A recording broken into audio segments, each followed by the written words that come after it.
Hey, this is Glendon with How to Make a Living Without a Job. I was getting ready to answer some comments that was on the video I put up about eBay, and this just kind of hit me. How to ship your stuff faster from eBay, Amazon, Etsy, faster for less. First, why I left $32,000 in PayPal. I bought a unit, a killer unit, a great unit, a fucking awesome storage unit. It was the inventory from a antique collectible shop. 10 by 40. From the Ruda to the fucking Tuda. I got this sucker for 750 bucks. Best 750 bucks I've ever spent in my life. Antique dolls, Tiffany sterling silver. Many of you vintage people would have had a perpetual erection from this unit. Signs, bicycles, tricycles, antique cars, antique metal cars, toys, all kind of stuff verified with provenance. It was insane. So I start putting this stuff up on eBay. Within hours, it's selling. I got up to $32,000 in not one, not two, not three, but 4 days. The money was coming in so fast, and understand there was money in there before, and we were taking it out. It was coming in so fast, and I was so giddy on the euphoria of this unit, because every time I would take something from the unit and put it on eBay, it would sell very quickly, and this was $100, $200, $300, $400, $500, $1,000, $2,000 type items.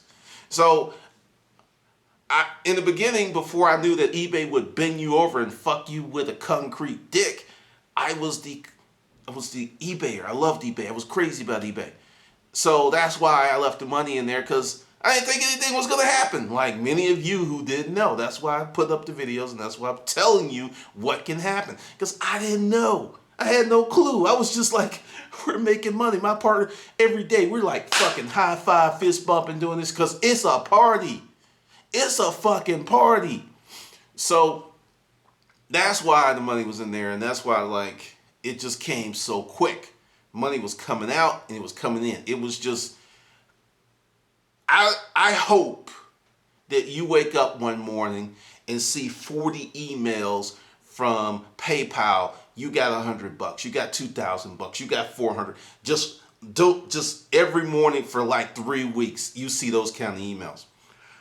Now, part of when I was a good eBayer, a long time ago, I took personal pride in shipping my shit as fast as possible. I'll give you an example. If someone bought something for $500, I would automatically upgrade to overnight. It's $500. I had a FedEx account. I would just, something small, just ship it because, that was excellent customer service. Now, this is a tip for you depending on where you live. If you live in a major metropolitan area such as Atlanta, New York, there is a post office that is a feeder post office directly to the airport. Our post office here in Atlanta is the Hateville station. I used to sell Invicta watches before they were all over MCB because I used to be able to go to the Apparel Mart and there was this guy who sold them. This was so slick for about a year. I could take a picture in the Apparel Mart of the watch, list that sucker on eBay, sell it, go to the Apparel Mart, buy it from him wholesale, then run to the post office, drop it off, and that sucker would be there like the next day. First class shipping. A lot of stuff with first class shipping, but I got priority shipping speed because depending on how the post office feeder system works, like say your post office is at the end of the food chain, you're like way the fuck out there in Timbuktu. It may take 2 or 3 days for that stuff to get to the feeder post office, which why it's like 5 or 6 days. It just depends on the system. Like I said, I don't work for the post office, so no, I'm just assuming based on the results that I got.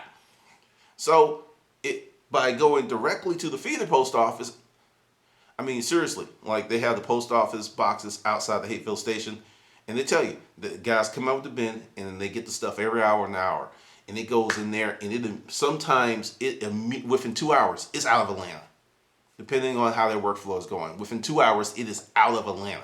So for years, that was the secret weapon that got us great feedback. Because I remember there's one guy in California, he bought an Invicta Dragon and a Lupa. He spent like $900 on two watches.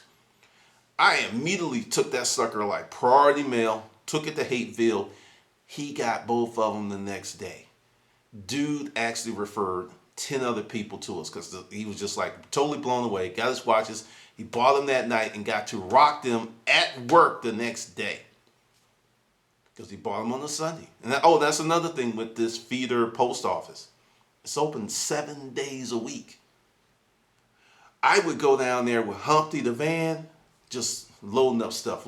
And since it's such a busy post office, because a lot of local people know that, like, back, and the reason I know about this is back in the day, if you were like late with a bill, like say your bill was due on the 10th and it was the 8th, if you send it from your mailbox where you don't raise the flag and then they come pick it up, you were going to be late. But if you took it to Hateville, you would be on time. And that's something that an old Atlanta dude told me years ago when I was at Fort Mac. He's like, yeah, get to know that Hateville post office. It could save your ass on the late bill, son. I'm telling you, sonny. So if you want to ship your stuff faster and get priority type shipping speed with spending just saying first class, find your feeder post office. Find the post office that feeds directly to the airport. And you're going to get that speed. For some of you, it may not be practical because it's too far. But for some of you, you might be like closer than you ever knew. And you can go ahead and, with the DSRs and everything, because you're going to get dinged if it takes too long to get there. And it's not your fault. It doesn't matter, because once it's out of your hands into the system in the post office, FedEx, UPS, you can't do shit, but you will get blamed for it. I've been there. You will get totally freaking blamed for it. So understand, if you're going to sell on eBay, you're going to have to ingratiate yourself to eBay. It's their platform. They make the rules, and it is what it is. I choose not to fuck with eBay, but I'm in a different marketplace. I sell different products. I sell different things. I have a whole different mentality with the stuff that I do. But if I was still the ardent reseller, that's one of the tools that would be in my tool chest. And even when I was selling a lot of print books, I still did the same thing. Took them to Hateville Airport. The stuff was getting out really quick. So that's just a little tip, little trick that can make you look like Superman or, Batman, if you want to look like Batman, and appeal to be a better salesperson to your customers. But understand, when I said yesterday, because, I'm looking at the comments and people are like, oh, 15,000 ain't nothing. And you know what? I agree with you 100%. 15,000 ain't shit, because I would not be surprised if it reaches 6 figures before the end of the year. The culling is coming. If you used to watch, Stargate Atlantis, and there was these things and they would come and they would cull human beings and they would suck the life out of them, that's eBay. It's going to be sucking the life out of your wallet. It's just, your wallet was like that, and after eBay, it's like, and dust will be falling out, because these are serious times, my friend. They don't need the small seller. They don't need you anymore. You're the people that built eBay. They don't need you anymore. Don't need you at all. So the machete of progress is that's what my term for cutting your ass off. You won't. I'm telling you, this is just the beginning. Just the beginning, because that was a test. It's like, okay, let's see what happens. What happens to the platform when we get rid of this many? Oh, no big ripple? Okay, let's do 30,000 next time. I'm telling you, mark my words. Mark my words. Mark Glendon Cameron's words. A lot of you who are fine right now are going to get fucked before the holidays. Because anyone that knows that if you are properly positioned and you're selling the right stuff, your eBay volume quadruples during the holidays. You may sell more shit between October 15th and December 12th or 15th than you did in the previous 6 or 7 months. That's how hard the holidays rock on eBay. I was a member of it. And another little tip, don't take the holidays off. One of the biggest selling days on eBay is the day after Christmas.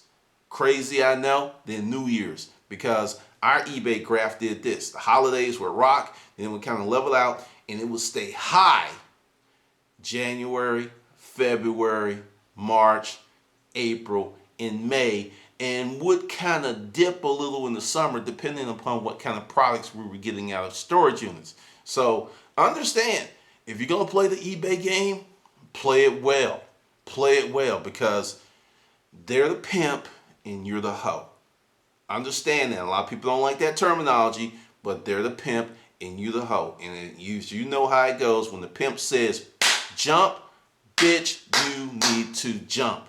And that is eBay if you're a seller. And you think I'm lying, you think I'm being overly harsh. I have been where you are, and I've been in worse positions with eBay and PayPal. I have like stayed up all freaking night for a week because of that shit, because I'm like, what the fuck did I do wrong? No one would tell you. And I'll even go give you some the conversation with some of the customer service reps. Before I found the unit, we were doing 3,000 to 4,000 a week on eBay. We were, and the rep said this. It's like, well, you do like 2,000 to 4,000 normally, and this, in just these last few days, you've done 20,000. And I'm like, yeah, that's kind of the plan. The plan is to make more money. What's the problem?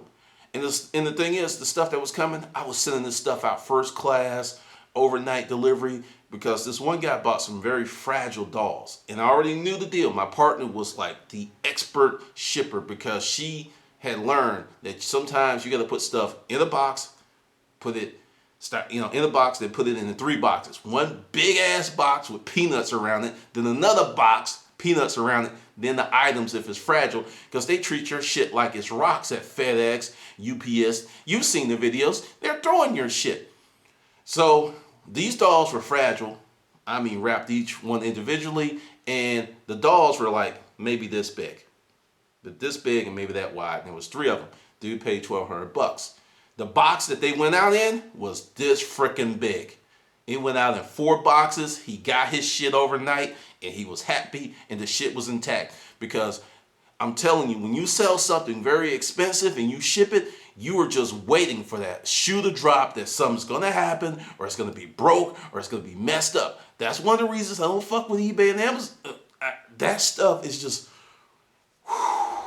and I used to sell a lot of high-end stuff. I mean, that 2, 3, 4, 5, 6, 7. The most expensive thing I sold on eBay was 15 grand, and no, it was not a car. It was something that got out of a unit that was highly controversial. And that's another problem. When you get to those higher levels, PayPal's like, bam, 10,000. That's all they're gonna take. So to get around that, I had to send the guy 2 invoices, one for the item, and then one for some shit he didn't buy, so he can use this American Express to pay. I mean, that's all kinds of stuff that you have to do to be a freaking seller on eBay. And understand, it was easier when I used to do it. It was way easier when I was a seller, and it had me pulling out you see, I have no fucking hair because I pulled it all out because of eBay. I'm telling you. That's why I'm just like, Jewish moment, never fucking again. That's me. That's my decision. I'm not fucking with eBay, but I'm just giving you my experiences that happened and how it drove me fucking crazy. Because you could say, oh, and I'm going to say another thing, and then a lot of you are going to be hurt. It's like, I've never had any problems with eBay. My DS.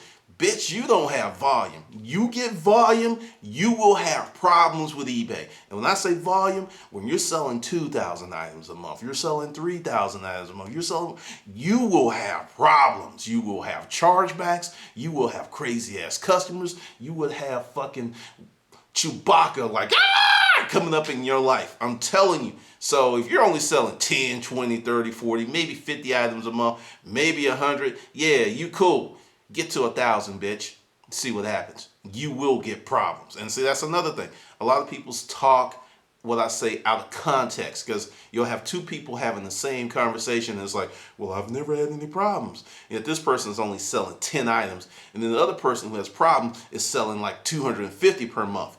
You got to compare in the proper context. And all of you eBay sellers out there who have volume, I guarantee you they will back me the fuck up. Every last one of them that's like sold 500, 600, 700, 800 products in a month, They will bag me up, and it won't be like, oh yeah, it was all, yeah. Watch the comments on this one because, see, this is the thing. I was stupid in the regard that I was eBay top heavy. Like I said in my video last night, I was eBay top heavy, and when the bitch slap happened, we were like, what? We felt it. We felt it. Fortunately, my partner wasn't like balling out, and neither was I, and we had reserves. But if we were like living close to the edge, that shit would have put us out of business. I mean, just that's the deal. That shit would have put us out of business. And I mean, it hurt for a few months until I figured out some shit. It literally hurt. I'm telling you, when you work that hard and you don't do shit, you feel fucking violated. And nobody's talking to you. The reps at PayPal and the reps at eBay are kind of like speaking to you in code. They cannot say you did A, B, C. They can say it now. Later on, before I hopped off eBay, they would like actually tell you exactly what you did. But it was just like, hey, well, you did something wrong and don't do it again. But we're not going to tell you what you did. But you did something wrong. That's like, when you're having this issue with your chick and you pissed her off, but she won't tell you, but she's pissed at you and she's bitch slapping you and won't cook for you and won't fuck you. And you're like, just tell me. Just fucking tell me. If I did something wrong, I apologize and move on. That's how they act. I'm just like, it's just, see, and I'm going back in time when this shit was happening. My blood pressure's going up because, man, it completely occupies and consumes your fucking life when you're dealing with these issues because it's such a huge part of your revenue stream. And I'm telling you, Amazon is creeping up toward eBay tendencies in some regards. I don't think they will be ever as bad as eBay. Then again, I could be wrong. Once again, I have a few books on Amazon, but right now I am selling mostly direct. And I'm doing consulting, and I'm doing like 6 different other things that have nothing to do with neither one of those platforms. Because I'm telling you, man, you wake up in the morning and you see all your shit's pulled down and your email box is full of bullshit and no concrete, man, it's a hurtful feeling. It's a totally hurtful feeling. And I'm just not putting myself in that position again with them. I refuse. People's like, hey, you should take PayPal. I was like, fuck PayPal. I'm not doing that again. And I have not had account freezes. I've not had my shit pulled down. And my money goes in my checking account and stays in there. That's another thing with PayPal. If you didn't know, PayPal can pull money out of your checking account. Had that shit happen. Yeah. Resulted in fucking overdrafts. And I talked my way out of it with my bank because I'm like, look, they did this shit. No one told you to give them that money. Look, if you charge me, I'm taking my $1 million business somewhere else. And they ate those damn fees. But I'm telling you, mark my words, diversify. Get as many income streams as you possibly can. And ship your shit fast. All right? This is Glendon. I will see you on the good side.